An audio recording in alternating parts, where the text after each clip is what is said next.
बंधु जीवन में केबे निजकु एकाकी अनुभव करंतु नहीं, कारण तुमको साहाय्य करिबा पई भगवान सदासर्वदा तुम सह रहिछंती, तुमको रास्ता देखाउछंती। से एपरि एक बंधु जी केबे भी हताश करंती नहीं, जी केबे भी निराश करंती नहीं, जहांकर प्रेम निरंतर शक्ति और सांत्वना दिए। विश्वास रख, से तुम पाखरे अछंती।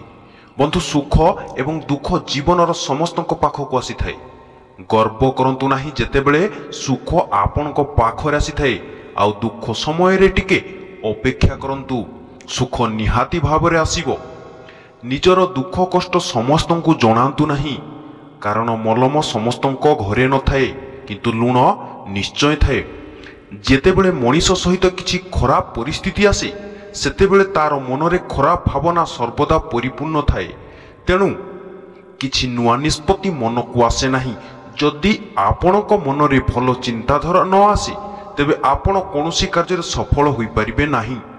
तेणु जहा घटी जाइछि ताकू भूली जांतु, एक नूतन जीवन आरंभ करंतु।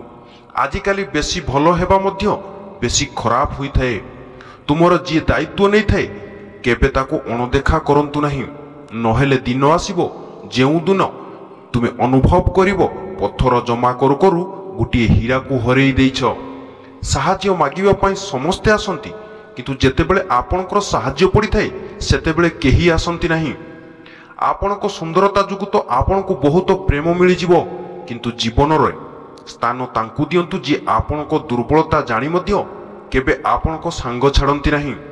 भगवान श्रीकृष्ण कहंती, जदि केही तुम मूल्य बुझी पारु नाही, बिल्कुल भी मन दुख करंतु नाही। जे पर्यंत निजकु कष्ट न होईची, से पर्यंत आमे अन्यर कष्ट को बुझी पारि न थाउ।